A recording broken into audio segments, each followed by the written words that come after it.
Wapenzi wasikilizaji, karibuni katika hadithi yetu nyingine pendwa sana. Na hadithi hii inakwenda kama ifuatavyo. Siku nilipotoka gerezani, watu walikusanyika nje ya geti, wakidhani wataniona nikiwa nimevunjika moyo, maskini na asiye na pa kwenda. Lakini, dakika 20 baadaye, magari 4 meusi ya kifahari yalifika kwa kasi. Wanaume waliovalia suti walishuka haraka. Wakafunga mlango wa gari la mbele. Kisha mmoja wao akanisalimia kwa heshima kubwa. Wakati umefika mzee. Wale watu waliokuwa wakinicheka kwa miaka 5 walibaki wamenitazama bila kuamini macho yao. Lakini hawakujua kuwa haikuwa hata sehemu ya kushangaza zaidi. Kwa sababu ndani ya saa moja tu watu waliokuwa wamenifunga gerezani kwa uongo walianza kukamatwa mmoja baada ya mwingine. Na ukweli ulipojitokeza, jiji zima lilitikisika. Mimi naitwa Daniel, na hii ndio hadithi ambayo ilibadilisha maisha yangu milele. Miaka 5 iliyopita, nilikuwa na maisha ya kawaida kabisa. Nilikuwa mhasibu mkuu katika kampuni kubwa ya usafirishaji iliyoitwa Horizon Logistics. Nilikuwa na mke wangu, Neema, na mtoto wetu wa miaka 6, Eli. Hatukuwa matajiri, lakini tulikuwa na maisha ya amani. Kila mwezi nilihakikisha familia yangu haikosi chochote. Sikuwahi kufikiria kwamba siku moja ningelala kwenye sakafu ya gereza kwa kosa ambalo sikuwahi kulifanya. Tatizo lilianza pale nilipogundua jambo ambalo sikuwa natakiwa kuliona. Nilikuwa nikikagua hesabu za mwisho wa mwaka. Niligundua zaidi ya shilingi bilioni 3 zilikuwa zimehamishwa kwenye akaunti tofauti kupitia kampuni hewa. Mwanzoni nilidhani ni makosa ya mfumo, lakini nilipoendelea kufuatilia, niliona saini ya wakurugenzi 2 wakubwa. Nilichapisha nakala za taarifa hizo na kuziweka kwenye bahasha. Nilipanga kumkabidhi mwenyekiti wa bodi siku iliyofuata, lakini inaonekana mtu tayari alikuwa amejua. Usiku huo niliporudi nyumbani, niliona gari jeupe likiwa limeegeshwa mbali kidogo. Nilihisi kama kuna mtu alikuwa ananifuatilia. Sikusema chochote kwa Neema. Sikutaka kumtia hofu. Kesho yake, nilifika ofisini mapema kuliko kawaida. Nilipoingia, mazingira yalikuwa tofauti. Watu walikuwa wakinitazama kwa namna ya ajabu. Dakika chache baadaye walinzi waliinuka ghafla. Nyuma yao waliingia askari 4. Daniel Mwakalinga? Ndiyo, nilijibu. Unakamatwa kwa kosa la kuiba fedha za kampuni na kutakatisha fedha. Nilicheka kwa mshangao. Nilidhani ni mzaha, lakini walinifunga pingu mbele ya wafanyakazi wote. Niligeuka kumwangalia meneja mkuu. Alikuwa amenikazia macho bila hisia yoyote. Ndipo nilipoelewa. Nilikuwa nimetolewa kafara. Mahakamani kila ushahidi ulikuwa unanielekezea mimi. Barua pepe zilionyesha jina langu. Saini zilikuwa zangu. Miamala yote ilionekana kutoka kwenye akaunti yangu ya kazini. Niliposema ushahidi umetengenezwa, hakuna aliyenisikiliza. Nilimwomba wakili wangu afuatilie kamera za usalama. Akanijibu kwa sauti ya chini. Daniel, kamera zote siku hiyo zilifutwa. Nilihisi dunia imeniporomokea. Lakini kilichoniumiza zaidi hakikuwa hukumu. Kilikuwa ni kitendo cha Neema. Siku ya mwisho, kabla sijapelekwa gerezani, alikuja kuniona. Nilidhani ameniletea matumaini. Badala yake, aliweka pete yetu mezani. Samahani Daniel, siwezi kuendelea kuishi maisha haya. Nilimtazama bila kusema neno. Akaendelea. Watu wote wanaamini umeiba. Na wewe? Aliinamisha kichwa. Kama hata mahakama imekuhukumu, mimi nifanye nini? Aliondoka bila kugeuka nyuma. Mlango ulipofungwa, nilihisi nimepoteza kila kitu. Familia, kazi, heshima, uhuru. Siku hiyo niliingia gerezani nikiwa sina chochote zaidi ya swali moja tu. Ni nani aliyepanga kila kitu hiki? Lakini sikujua kwamba Jibu la swali hilo lingekuwa kubwa kuliko nilivyowahi kufikiria, na kwamba miaka 5 baadaye watu wale wale waliokuwa wamenihukumu wangekuwa wakinisihi niwasamehe. Nilipokuwa gerezani, niligundua kuwa gereza si mahali pa kuadhibu mwili pekee, ni mahali panapojaribu kuvunja roho ya mwanadamu. Siku zangu za kwanza zilikuwa ngumu kuliko nilivyowahi kufikiria. Nilikuwa nikiamini kabla ya alfajiri, nikiamka kabla ya alfajiri, nikihesabu siku zilizobaki bila hata kujua kama kweli kulikuwa na mtu nje aliyekuwa bado anaamini kuwa sikuwa mwizi. Wafungwa wengi waliponiona kwa mara ya kwanza walikuwa na swali lile lile: uliiba kiasi gani? Nilipowaambia sikuiba hata shilingi 1, walicheka. Kwao kilikuwa kila aliyekuwa gerezani alikuwa na hadithi ya kujitetea. Nilianza kujieleza. Niliacha kujieleza. Nikaanza kukaa kimya. Lakini siku moja, mfungwa mmoja mzee alikuwa akiitwa Mzee Bakari alikaa pembeni yangu wakati wa chakula. Alinitazama kwa muda mrefu, kisha akasema kwa sauti ya utulivu, wewe si mwizi. Nilishtuka. Umejuaje? Macho ya mwizi yana hofu ya kupoteza mali. Macho yako yana maumivu ya kupoteza haki. Nilimwangalia bila kusema. Akatabasamu. Usikubali gereza likufanye umsahau Daniel halisi. Kuanzia siku hiyo tukawa marafiki. Alikuwa mtu mwenye hekima isiyo ya kawaida. Hakuwahi kuniuliza kuhusu pesa. Hakuwahi kuniuliza kuhusu kesi. Alinifundisha kila kitu muhimu sana. Kuna watu walifungwa kwa minyororo ya chuma. Wengine wanafungwa na chuki. Ukiruhusu chuki ikae moyoni mwako, hata ukitoka hapa bado utakuwa mfungwa.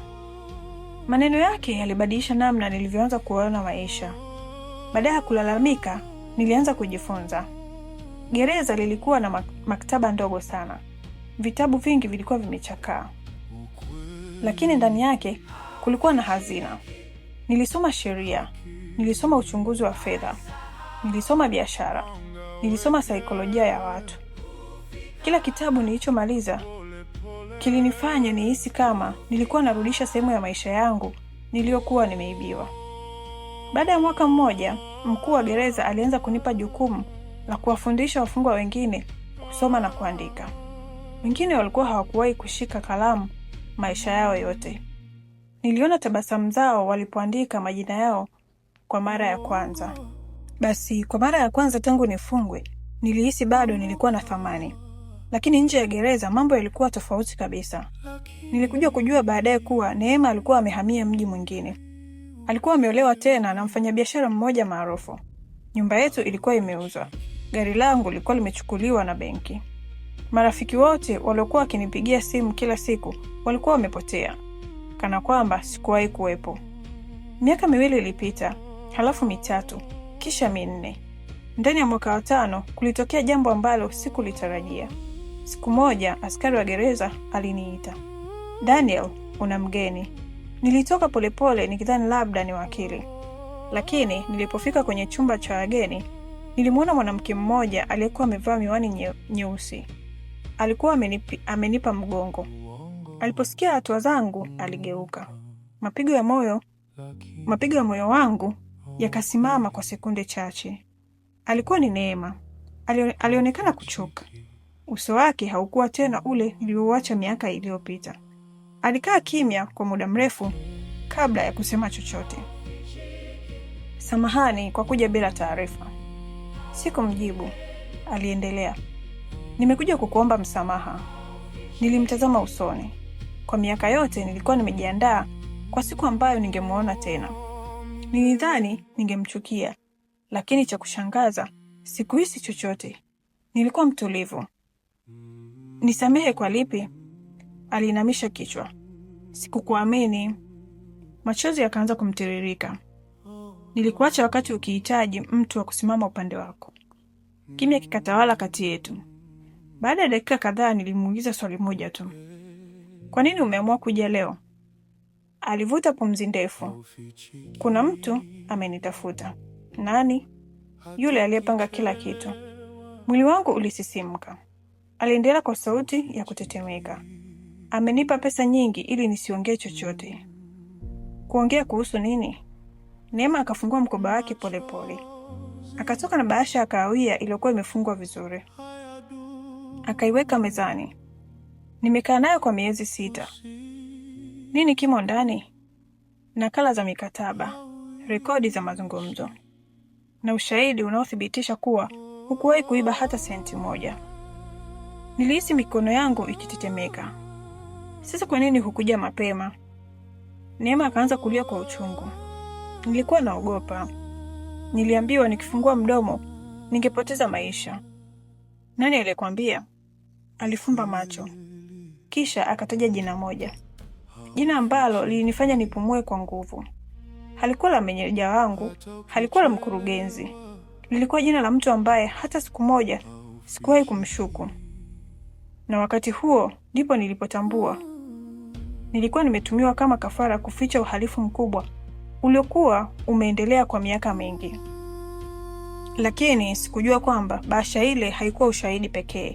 Kulikuwa na mtu mwingine nje ya gereza ambaye alikuwa amekuwa akikusanya ushahidi kwa siri kwa miaka yote 5. Na siku yangu ya kuachiliwa ilikuwa imepangwa kuwa mwanzo wa mwisho wa watu wote walionitengenezea kesi. Usiku ule sikuweza kulala hata dakika moja. Nilikaa nikitazama ile bahasha mezani. Kwa miaka 5 nilikuwa nimeishi nikitaka kujua ni nani aliyeniharibia maisha. Sasa majibu yalikuwa mbele yangu, lakini sikutaka kufanya makosa. Asubuhi iliyofuata mzee Bakari aliniita pembeni. Daniel, ndio mzee, usikimbilie kulipa kisasi.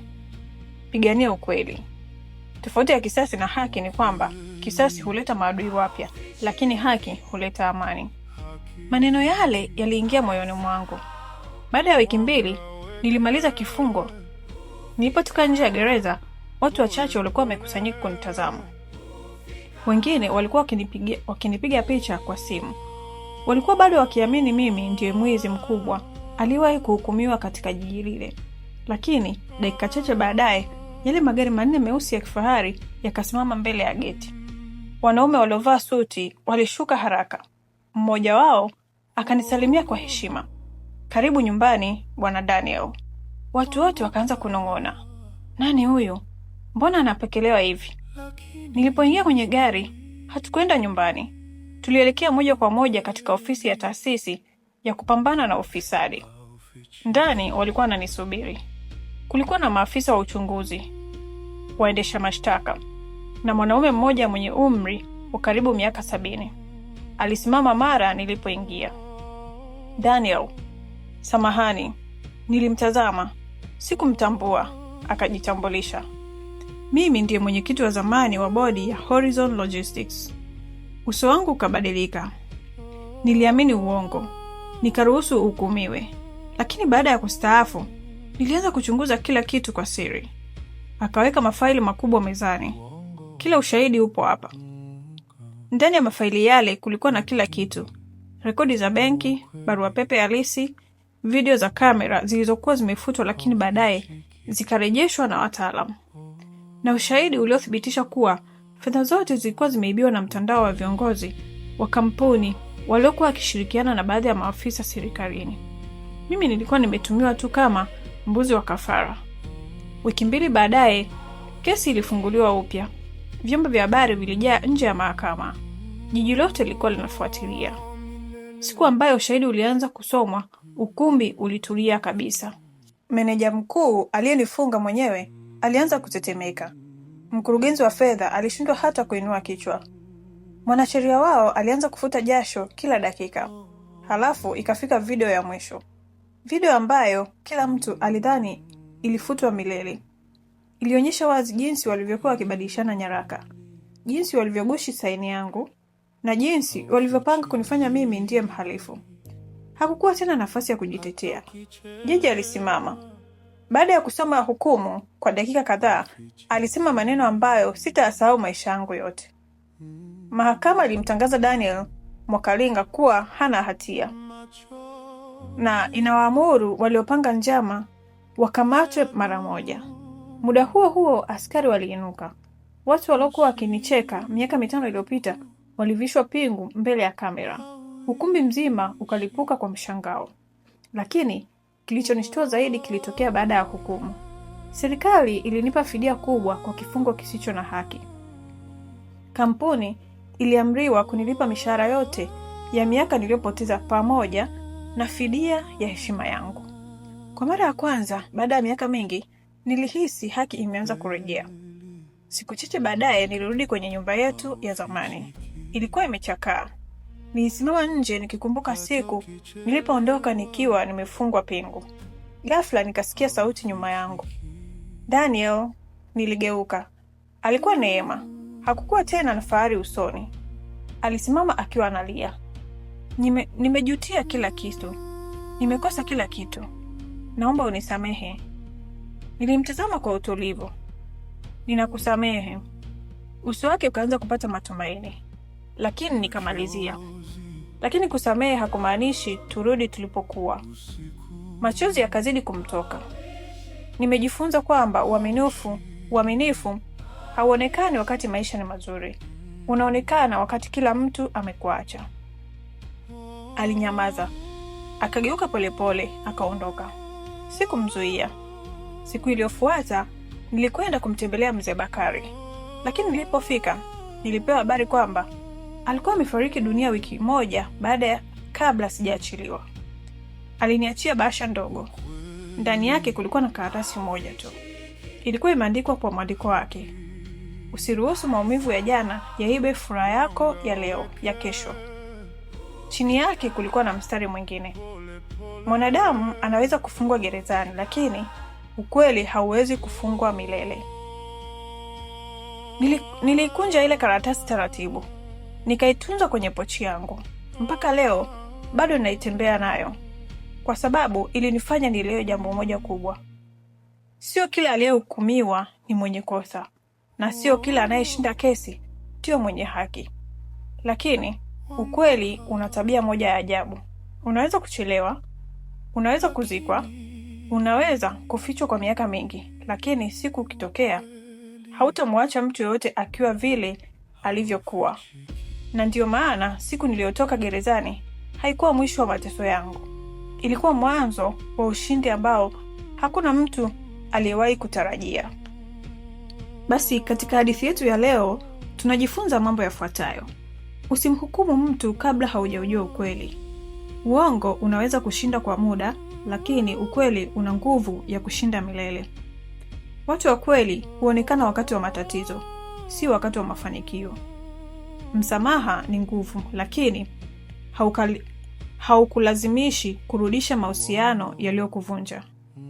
Haki inaweza kuchelewa, lakini inapofika hubadilisha maisha kabisa. Basi huu ndio mwisho wa hadithi yetu. Kama umeipenda, basi usiache kulike, kucomment na kusubscribe kwenye channel yetu kwa ajili ya hadithi zingine nzuri zaidi.